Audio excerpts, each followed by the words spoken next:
Salut Facebook Live! 135e live de mon défi 365 ce soir, mardi soir, ensoleillé. Oui, dans ma cuisine ce soir parce que j'ai décidé que vous alliez m'accompagner dans mon test de sorbet au raisin rouge. Je pense que je l'ai mentionné l'autre fois que j'essaie des sorbets en anticipant les grandes chaleurs qui s'en viennent.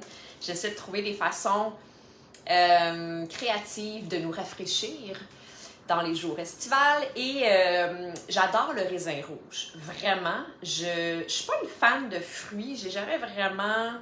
Tu sais, il y a du monde qui mange des fruits comme toute la journée. Moi, non. Ça me tombait ses nerfs, des fruits dans ma boîte à lunch quand j'étais petite. Mais il y a des fruits que j'aime. En fait, quand je suis en voyage et que les fruits goûtent particulièrement bon dans le sud, les ananas, les mangues au Mexique, c'est comme « Ouh là là! » Ça, c'est vraiment delicious. Mais sinon, un des rares fruits que je vais acheter automatiquement, s'il y en a bio, parce que c'est rare, c'est des raisins rouges. Alors, si j'en trouve des bio, des petits raisins rouges croquants, tu sais, pas mous, là, qui te roulent dans la bouche, non, mais des raisins qui font crunch sous la dent. Ouais, ça oui, vraiment. Puis là, je suis partie tout un week-end, puis quand je suis revenue, mon gros sac de raisins rouges bio était moins croquant que je l'aurais voulu. Alors, j'ai eu l'idée de les congeler et de faire un test de sorbet au raisin rouge. J'ai jamais fait ça. Fait que c'est salut maman! Et c'est maintenant que je fais ça, je vais faire ça avec vous. D'abord, je vous rappelle à quel point le raisin rouge est bon pour nous. Déjà, en fait, il est reconnu surtout dans le milieu de la nutrition pour la santé cardiovasculaire. Mais le raisin rouge, comme pas mal tous les fruits, est riche en antioxydants, en flavonoïdes. Et le raisin rouge est très riche en vitamine B. Il contient du potassium aussi, il contient du fer, il contient beaucoup d'eau. Puis il est reconnu pour aider le transit intestinal, donc pour les personnes qui ont des problèmes peut-être de constipation. Le raisin rouge, ça peut vraiment aider parce que c'est riche en fibres, en fait. Et ça peut aussi aider à stimuler le métabolisme, à booster le métabolisme. Ce que j'ai besoin cet après-midi, parce que je suis allée luncher chez des amis cet après-midi, puis on s'est fait un gros festin, c'était vraiment délicieux, mais c'était des brochettes de poulet, sauce saté avec du sucre. Puis là, j'ai un crash de glucose. Je me sens vraiment comme... Je mange presque plus de sucre dans la vie. Et donc, quand j'en mange, ça se ressent dans mon corps. Alors, peut-être que le sorbet au raisin va m'aider, sait-on jamais. Alors, je sors le raisin. Là, c'est un instrument de musique en même temps. Alors, même principe que mon sorbet à la mangue. Je mets ça dans le robot culinaire. Juste de même, c'est vraiment bon. Là, tu sais, il faut qu'il fasse vraiment chaud. En tout cas, moi, je trouve qu'il faut qu'il fasse vraiment chaud parce que c'est comme... c'est froid, mais c'est vraiment bon. Ce qui arrive avec le raisin rouge congelé, c'est que il est plus concentré en sucre, il est plus sucré. De là vient le vin de glace. Le vin de glace qui a été créé, je crois, inventé en Ontario, mais au Canada, parce qu'on est un pays nordique. Et donc, les raisins, ils peuvent congeler, ils peuvent geler à une certaine période de l'année. Et donc, ils ont inventé le vin de glace qui est beaucoup plus sucré que le vin standard parce que le vin, les raisins qui sont glacés sont plus sucrés. C'est comme si l'eau, elle s'évapore du raisin et c'est tout le sucre qui est concentré. Vraiment très bon. Alors, j'utilise le même lait de noix de coco que j'ai utilisé l'autre fois. Je vous rappelle pourquoi. Parce que, déjà, moi, je veux qu'il soit biologique. Je veux qu'il n'y ait rien d'ajouté. Je veux que ça soit, ce qui soit écrit dans les ingrédients, là, noix de coco. Point final. à la limite eau et bon, des fois sel, mais c'est vraiment très rare. Mais c'est tout. Parce que dans la majorité des cas, il y a du sucre, de la gomme de gare, il y a des additifs, des émulsifiants, des stabilisateurs, des affaires qu'on ne veut pas parce que nos intestins ne les veulent pas. Ça ne nous fait pas de bien. Surtout si on est prédisposé à des problèmes digestifs, des problèmes d'intestin, d'inflammation, côlon irritable, machin, là. Il faut vraiment, vraiment s'assurer de prendre des produits qui n'ont pas d'additifs. Alors, maintenant, pourquoi je prends cette marque-là? Parce que, quand j'ai fait mon sorbet à la mangue, je l'ai expliqué, c'est parce que souvent, dans les laits de noix de coco, il va y avoir une partie très, très solide en haut et le liquide en bas. La partie solide, qui est comme, ça devient presque comme de la cire, dans un smoothie, ça va, c'est pas bien grave. T'sais. Moi, je mets ça avec des fruits congelés, puis on va voir les petites granules blanches dans le smoothie, ça me dérange absolument pas.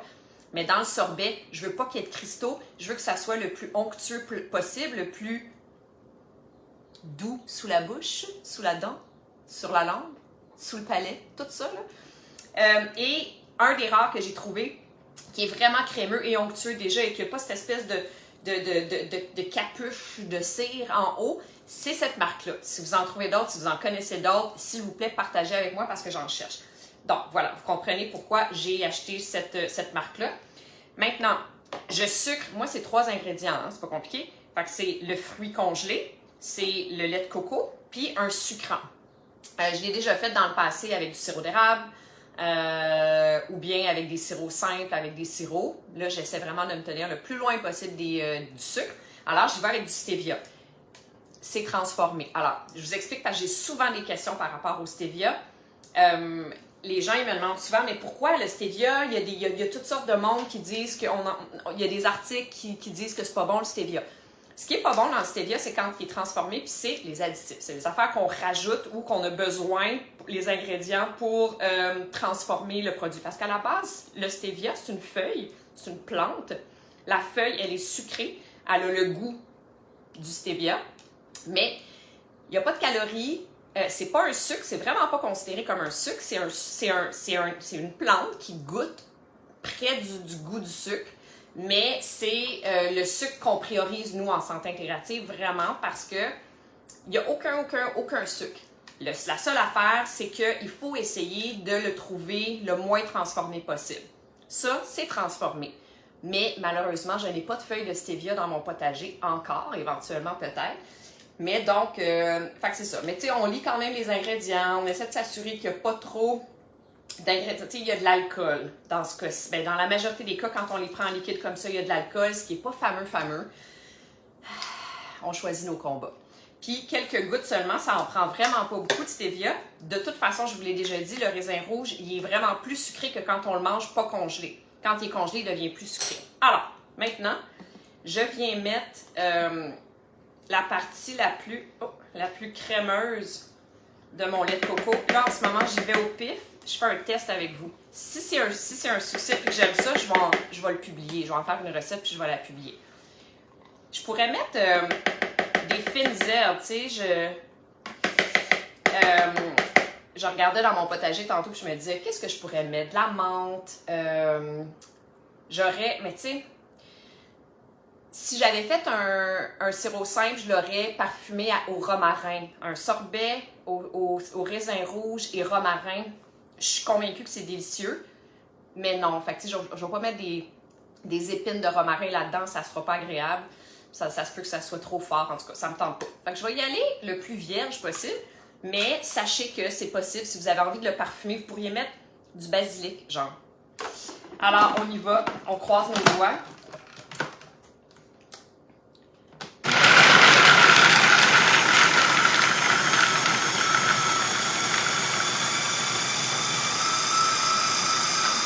Rajouter du liquide.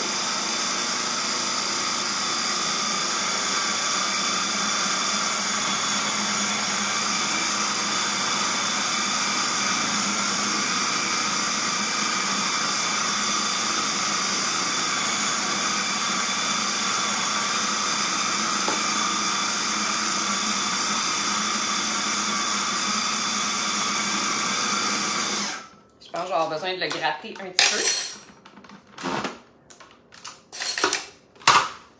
Je l'aime beaucoup, ce robot culinaire-là, mais tu sais, ce qui serait le fun, c'est... J'ai toujours envie de faire ce crunch-crunch. Tu sais, il y a des... c'est très clair, mon affaire.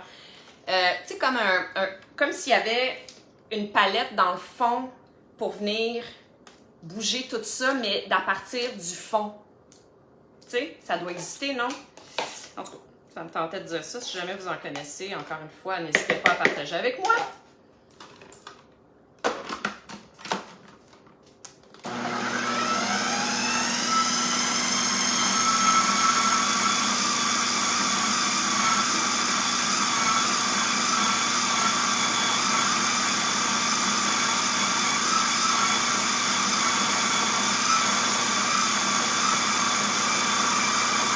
Ça sent bien.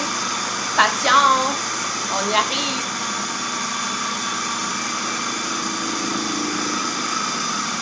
Ça se peut qu'il reste des petites fleurs de raisin rouge. C'est rustique.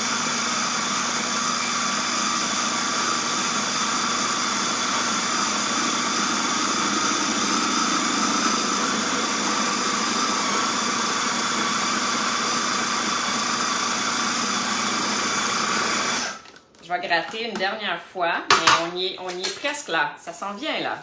J'ai vraiment très hâte de goûter. Est-ce que vous avez hâte de goûter, vous? Est-ce que vous pensez qu'un jour, on va pouvoir sentir et goûter à travers l'écran? Peut-être.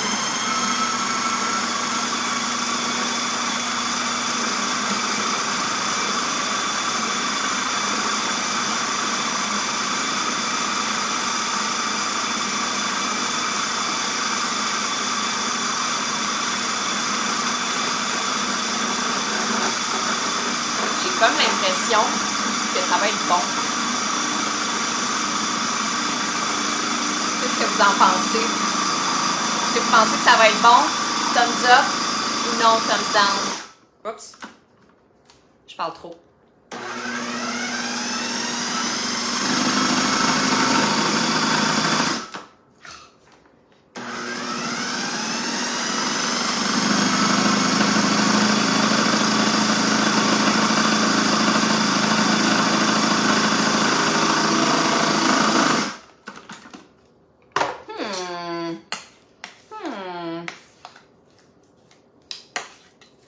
Je goûte, faut que je goûte tout de suite. La texture est vraiment belle quand même.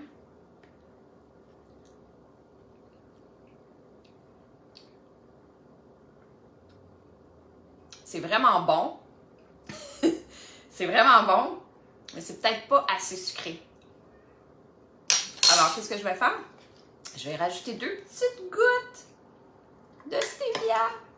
Mais tu sais, vous pourriez mettre du miel, vous pourriez mettre du sirop d'érable. Le miel, il va peut-être... Ouais, il risque de peut-être cristalliser, tout dépendant. Mais le sirop d'érable, non.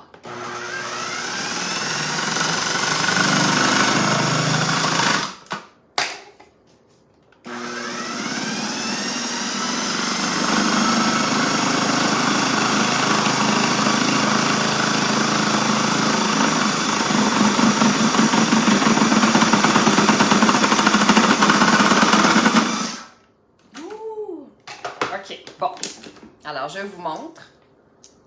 Ça ressemble à ça. Là, on goûte.